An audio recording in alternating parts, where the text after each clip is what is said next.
Il y a quelque chose que l'école ne vous a jamais vraiment appris sur les dinosaures. Pas parce que c'est un secret. Pas parce que quelqu'un a voulu vous cacher la vérité. Mais parce que la réalité est tellement plus complexe, tellement plus violente, tellement plus fascinante que le petit résumé qu'on vous a servi en classe ne pouvait tout simplement pas la contenir. Une météorite est tombée. Tout est mort. Fin de l'histoire. C'est propre. C'est simple. C'est rassurant. Et c'est à peu près aussi juste que de dire que la Seconde Guerre mondiale s'est terminée parce qu'une bombe est tombée. La réalité, elle, n'est jamais simple. Et ce qui s'est passé il y a 66 millions d'années est peut-être l'événement le plus dévastateur que cette planète ait jamais connu. Alors prenez le temps. Parce que cette histoire mérite d'être racontée en entier. Pour comprendre comment les dinosaures ont disparu, il faut d'abord comprendre à quel point ils étaient dominants. Pendant 165 millions d'années, ils ont régné sur chaque continent. 165 millions d'années. Pour vous donner une échelle, l'espèce humaine existe depuis moins de 300 000 ans.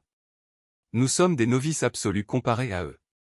Les dinosaures non-aviens avaient survécu à des éruptions massives, à des changements climatiques, à des extinctions partielles. Ils étaient robustes, adaptables, extraordinairement diversifiés. Il y avait les herbivores géants qui faisaient trembler la terre sous leur poids. Des carnivores à la précision redoutable. Des créatures volantes qui dominaient les cieux. Ce monde était le leur. Profondément, viscéralement, totalement le leur. Et pourtant, tout cela allait se terminer. D'une façon que personne ne pouvait prédire. Et pour des raisons que les scientifiques débattent encore aujourd'hui. Nous sommes il y a 66 millions d'années, à la fin de ce qu'on appelle le Crétacé. La Terre ressemble à peine à celle que nous connaissons. Les continents sont dans des positions légèrement différentes. Les mers sont plus chaudes, plus hautes. L'atmosphère est riche en dioxyde de carbone. La température moyenne de la planète est plusieurs degrés au-dessus de la nôtre. C'est un monde dense, luxuriant, presque écrasant de vie. Les magnolias viennent d'apparaître. Les premières plantes à fleurs explosent dans les forêts. Les mammifères existent déjà, discrets, nocturnes, minuscules, attendant leur heure dans les terriers.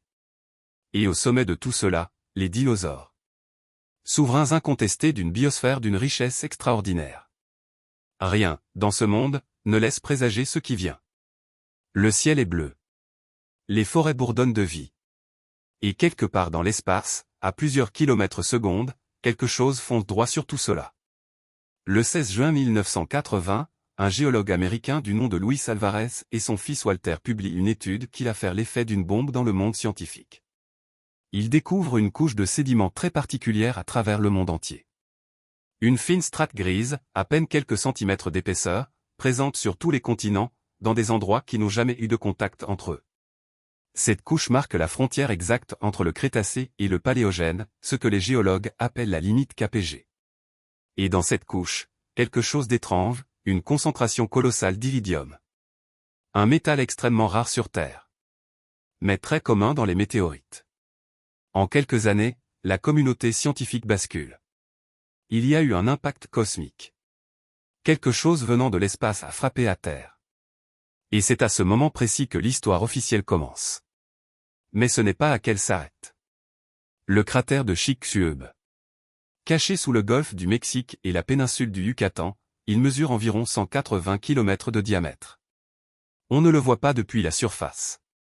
Il est enterré sous des kilomètres de sédiments et d'eau. Mais il est là. Et ce qu'il représente est presque impossible à imaginer. L'objet qu'il a créé mesurait entre 10 et 15 km de diamètre. Pour comparer, c'est à peu près la hauteur du mont Everest. Cet objet a traversé l'atmosphère terrestre en quelques secondes à peine. Il n'a même pas eu le temps de ralentir. Il a percuté la croûte terrestre avec une énergie libérée en une fraction de seconde supérieure à des milliards de bombes atomiques simultanées. La roche a fondu instantanément. Le sol a rebondi comme de l'eau. Une colonne de plasma a jailli vers l'espace. La mer du Yucatan a été vaporisée. Et tout cela s'est passé avant que quiconque puisse réagir. Les premières secondes après l'impact sont au-delà de toute description humaine. Une onde de choc se propage dans toutes les directions à plusieurs kilomètres par seconde. Tout dans un rayon de plusieurs centaines de kilomètres est instantanément détruit. Pas endommagé. Détruit. La roche fondue, des billes de magma en fusion, est projetée dans la haute atmosphère et retombe sur des milliers de kilomètres à la ronde comme une pluie de braise cosmique. Les forêts s'embrasent. Les rivières s'évaporent. Puis vient le tsunami. Une vague colossale, générée par le bouillonnement de l'océan vaporisé, se propage à travers tous les bassins océaniques. Les côtes du monde entier sont ravagées. Et tout cela, tsunami, incendie, onde de choc, n'est que le début. Ce n'est pas l'impact qui va tuer les dinosaures. Ce sont les conséquences qui vont durer des décennies. La vraie mort commence après. Et c'est là que l'histoire devient vraiment effrayante. Vous avez peut-être entendu parler de l'hiver nucléaire. C'est l'hypothèse selon laquelle une guerre nucléaire massive projetterait tant de poussière et de suie dans l'atmosphère que le Soleil serait masqué pendant des années, provoquant un effondrement de la température mondiale et une catastrophe agricole globale. L'hiver d'impact qui a suivi la chute de Chicxulub, c'est exactement ça. Mais à une échelle incomparablement plus grande. L'impact a projeté des milliards de tonnes de poussière, de soufre, de suie et de débris dans la stratosphère. Ces particules ont formé un voile opaque qui a bloqué la lumière solaire pendant des mois. Peut-être des années. La photosynthèse s'est arrêtée. La base de toutes les chaînes alimentaires a effondré instantanément. Quand les plantes meurent, les herbivores meurent. Quand les herbivores meurent, les carnivores meurent. C'est une cascade de morts silencieuses, invisibles, inexorables. Et même les espèces qui ont survécu à l'impact direct ont dû affronter ce silence végétal total. Mais voilà où l'histoire commence à se compliquer. Et où l'école a vraiment failli. Pendant des décennies, le consensus scientifique était clair, la météorite, et seulement la météorite. Mais depuis les années 2000, un autre coupable commence à pointer dans les données géologiques. À l'autre bout du monde, en Inde, il existe une formation géologique extraordinaire qu'on appelle les trappes du Décan. C'est une province volcanique immense, l'une des plus grandes de l'histoire de la Terre. Et ces éruptions, gigantesques et prolongées, ont eu lieu précisément aux alentours de la limite KPG, coïncidence? Peut-être pas. Ces éruptions ont libéré des quantités colossales de dioxyde de soufre et de dioxyde de carbone dans l'atmosphère sur des dizaines de milliers d'années. Ce type d'émission massive peut provoquer des variations climatiques catastrophiques. Refroidissement acide d'abord, puis réchauffement brutal. La question que posent aujourd'hui certains scientifiques est dérangeante. Et si la météorite n'avait fait que terminer ce que les volcans avaient commencé? Les océans. On en parle rarement dans l'histoire de l'extinction des dinosaures. Pourtant, c'est là que se joue l'un des chapitres les plus silencieux et les plus terribles de cette catastrophe. Quand des milliards de tonnes de dioxyde de carbone et de dioxyde de soufre sont injectés dans l'atmosphère, que ce soit par l'impact ou par les volcans, une grande partie finit par se dissoudre dans les océans. Et quand ces gaz se dissolvent dans l'eau, ils forment des acides. Du dioxyde de soufre devient de l'acide sulfurique. Du dioxyde de carbone devient de l'acide carbonique. Le pH des océans s'effondre. Ce processus, qu'on appelle l'acidification des océans, est dévastateur pour les organismes qui construisent des coquilles ou des squelettes en carbonate de calcium. Les coraux meurent. Les ammonites, ces mollusques spiralés qui peuplaient les mers depuis des centaines de millions d'années, disparaissent en quelques millénaires. La base de la chaîne alimentaire marine s'effondre. Et tout ce qui en dépend, avec elle. Alors qui a survécu? Et pourquoi? C'est l'une des questions les plus fascinantes de toute la paléontologie. Parce que l'extinction de la limite KPG n'a pas tout tué. Loin de là. Elle a éliminé environ 75% de toutes les espèces animales et végétales sur Terre. C'est colossal. Mais 25% ont survécu. Et la logique de cette survie est complexe. Les petites espèces omnivores s'en sortent mieux que les grands spécialistes herbivores ou carnivores. Les animaux capables de se nourrir de matière organique en décomposition ont un avantage immense quand la photosynthèse s'effondre. Les espèces qui peuvent entrer en torpeur ou hibernation résistent mieux aux hivers prolongés. Les animaux à sang froid qui nécessitent peu d'énergie survivent là où les grands métabolismes s'éteignent. C'est une sélection impitoyable. Pas la survie du plus fort. La survie de ceux qui avaient exactement le bon profil pour cet enfer précis. Maintenant arrêtons-nous sur quelque chose que peu de gens savent vraiment. Le débat dans la communauté scientifique sur l'extinction KPG n'est pas clos. Il est vivant, parfois houleux, et extraordinairement productif. Une école de pensée, aujourd'hui majoritaire, défend le scénario de l'impact, comme cause principale. L'Iridium, la structure de Chicxulub, l'espère d'impact retrouvé aux quatre coins du monde, la brutalité du signal géologique à la limite KPJ, tout pointe vers un impact catastrophique rapide. Mais une autre école, minoritaire mais sérieuse, plaide pour une vision graduée. Les dinosaures et de nombreux groupes étaient déjà en déclin avant l'impact, fragilisés par les éruptions du Décan, les changements climatiques du Crétacé tardif, la baisse du niveau des mers. Selon cette vision, l'impact n'aurait été que le coup de grâce d'un patient déjà mourant. La vérité est sans doute quelque part entre les deux. Et c'est cette complexité que les manuels scolaires n'ont jamais eu le courage de vous raconter. Parlons de quelque chose que les manuels scolaires font cruellement mal, l'échelle du temps. Quand vous lisez « Les dinosaures ont disparu il y a 66 millions d'années », votre cerveau traite cette information comme un événement instantané. Une case dans le temps. Un avant et un après. Mais en réalité, l'extinction de la limite KPG s'est étalée sur un intervalle de temps que les scientifiques estiment entre des dizaines de milliers et quelques centaines de milliers d'années. Ce n'est pas une extinction instantanée. C'est une agonie planétaire. Les espèces ne meurent pas toutes le même jour. Elles s'éteignent progressivement, chaîne alimentaire après chaîne alimentaire, écosystème après écosystème. Certaines populations résistent pendant des générations.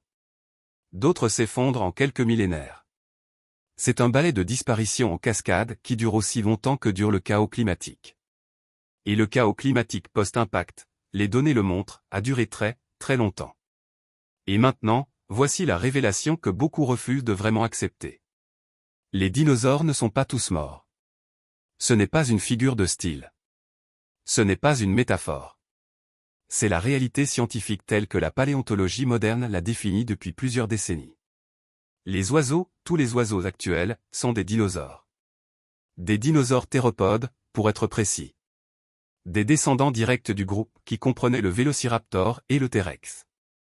Ils ont survécu à l'extinction parce qu'ils avaient des caractéristiques précises qui leur ont donné un avantage dans le chaos post-impact, petite taille, omnivorie, capacité à voler, mobilité. Le rouge-gorge dans votre jardin est un dinosaure. L'aigle qui plane au-dessus des montagnes est un dinosaure. Le pingouin qui plonge dans l'océan Antarctique est un dinosaure. 10 000 espèces de dinosaures vivent aujourd'hui sur Terre. L'extinction KPG n'a pas mis fin aux dinosaures. Elle a simplement mis fin à leur domination. Cette révélation sur les oiseaux n'est pas anecdotique. Elle change radicalement notre compréhension de ce qu'est une extinction. Nous avons tendance à penser en termes absolus. Une espèce existe, puis elle n'existe plus. Mais l'évolution ne fonctionne pas comme ça. Les lignées se transforment. Les caractères se sélectionnent. Ce qui ressemblait à une fin était en réalité une métamorphose forcée. Un goulot d'étranglement évolutif brutal qui a éliminé tout sauf ce qui pouvait traverser. Les mammifères aussi ont traversé ce goulot. Les reptiles. Certains amphibiens. Les insectes. Certaines plantes. Et de l'autre côté de ce goulot, 50 millions d'années plus tard, il y a nous. L'espèce humaine est une survivante directe de l'extinction des dinosaures. Sans l'impact de Chicxulub, sans l'effacement des grandes espèces dominantes, les mammifères n'auraient jamais eu l'espace écologique nécessaire pour se diversifier et évoluer. Nous existons parce que les dinosaures ont disparu. C'est vertigineux. Et c'est rigoureusement scientifique.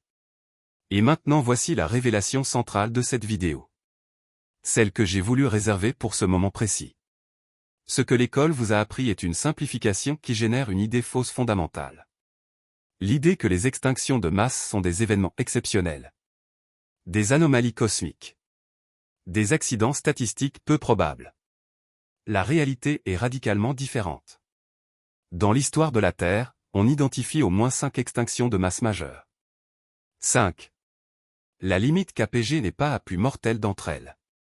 L'extinction du Permien, il y a 252 millions d'années, a éliminé jusqu'à 96% de toutes les espèces marines et 70% des espèces terrestres. Et la cause? Non pas une météorite. Des volcans. Des éruptions massives en Sibérie pendant des centaines de milliers d'années. Nous vivons dans l'intervalle entre 2 extinctions de masse. Et selon certains scientifiques, nous pourrions déjà être en train d'en déclencher une 6e nous-mêmes. Ce n'est pas de la science-fiction. C'est ce que les données biologiques actuelles semblent indiquer. Les scientifiques qui étudient la biodiversité actuelle ont un terme pour ce que nous observons en ce moment sur notre planète. Ils l'appellent la 6e extinction de masse. Ou l'extinction de l'Holocène. Le taux d'extinction des espèces actuellement observées est entre 100 et 1000 fois supérieur au taux naturel de fond. Ce qui signifie que nous perdons des espèces à une vitesse qui dépasse de très loin ce que l'évolution peut compenser ou remplacer.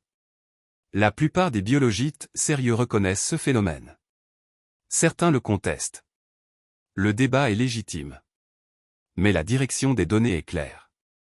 Et le parallèle avec ce qui s'est passé il y a 66 millions d'années est troublant.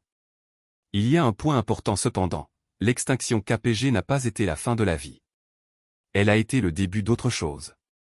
La résilience du vivant est une des forces les plus puissantes et les plus mystérieuses que l'univers ait jamais produites. Mais cette résilience a des limites. Et nous les testons. Revenons 66 millions d'années en arrière pour la dernière fois. Parce qu'il y a quelque chose d'extraordinaire dans cette catastrophe que personne ne souligne jamais vraiment. Dans les millions d'années qui ont suivi l'extinction KPG, la vie a tout reconstruit. À partir de quelques espèces survivantes, des mammifères de la taille d'une musaraigne, des oiseaux primitifs, des reptiles, des insectes, des plantes, la biosphère a recréé une diversité qui a fini par surpasser en complexité celle qui existait avant. Les mammifères ont explosé en diversité pour occuper toutes les niches écologiques laissées vides. Les oiseaux ont colonisé tous les environnements. Les forêts tropicales ont atteint une densité et une complexité sans précédent. Et dans ce foisonnement de vie nouvelle, une petite lignée de primates a commencé son chemin vers quelque chose d'étonnant. La catastrophe n'a pas brisé la vie. Elle l'a relancée. Reformatée. Réinventée. C'est le paradoxe sublime de l'extinction. Dans la destruction totale se cachent les graines de la diversité la plus extraordinaire. Il y a une dernière question que je veux poser. Et elle est inconfortable. L'objet de Chicxulub, 10 à 15 km de diamètre, voyageant à des dizaines de kilomètres par seconde, n'était pas unique dans l'histoire du système solaire. Il existe aujourd'hui des milliers d'objets géocroiseurs catalogués par les agences spatiales. Des astéroïdes dont les orbites croisent celles de la Terre. Certains sont de taille insignifiante. D'autres non. L'Agence spatiale européenne, la NASA et plusieurs autres organisations internationales disposent de programmes de surveillance et de défense planétaire actives. Ce n'est pas de la science-fiction. C'est une préoccupation scientifique et géopolitique réelle. La mission DART de la NASA, en 2022, a réussi à modifier légèrement la trajectoire d'un astéroïde en le percutant délibérément. Pour la première fois dans son histoire, l'humanité a démontré qu'elle peut théoriquement défendre la planète contre un impact. Les dinosaures n'avaient pas cette chance. Nous, si. Ce que l'histoire de l'extinction des dinosaures nous enseigne vraiment, ce n'est pas seulement une leçon de géologie ou de paléontologie. C'est une leçon de philosophie naturelle. La vie n'est pas permanente. La domination n'est pas éternelle. Aucune espèce, aussi parfaitement adaptée qu'elle soit à son environnement, n'est à l'abri d'un changement rapide et brutal des conditions. Les dinosaures n'ont pas disparu parce qu'ils étaient inférieurs. Ils ont disparu parce que l'univers a changé les règles du jeu plus vite qu'ils ne pouvaient s'adapter. Et cette pensée, si on l'applique à notre propre espèce, devrait nous rendre à la fois humbles et actifs. Humbles parce que notre propre position sur cette planète n'est pas garantie. Actifs parce que contrairement aux dinosaures, nous avons la capacité de comprendre les menaces qui pèsent sur nous. Et peut-être, de les prévenir. L'intelligence est la seule adaptation qui permette non pas de subir le changement, mais de l'anticiper. C'est notre seul vrai avantage sur les dinosaures. Et c'est un avantage immense. À condition de s'en servir. Il y a 66 millions d'années, quelque chose de terrible s'est abattu sur notre planète. Un monde a pris fin. Des milliards d'êtres vivants ont disparu en quelques millénaires. Et pourtant, nous sommes là. Vous, en train de regarder cette vidéo. Moi, en train de vous la raconter. Nous sommes les héritiers de tous ceux qui ont survécu à cet enfer. Des mammifères de la taille d'un rat qui se terraient dans leur terrier pendant que le monde brûlait. Des oiseaux qui ont battu des ailes à travers un ciel de cendres. Des insectes qui ont rampé sous des millimètres de terre pour traverser l'hiver d'impact. Nous sommes les enfants de la survie. Les fruits d'une résilience qui a duré 66 millions d'années. Et la prochaine fois que vous verrez un oiseau, n'importe quel oiseau, souvenez-vous qu'il est le dernier dinosaure. Qu'il a traversé l'apocalypse. Et qu'il chante encore. L'univers est violent. La vie est têtue. Et l'histoire n'est jamais là où on croit qu'elle s'arrête.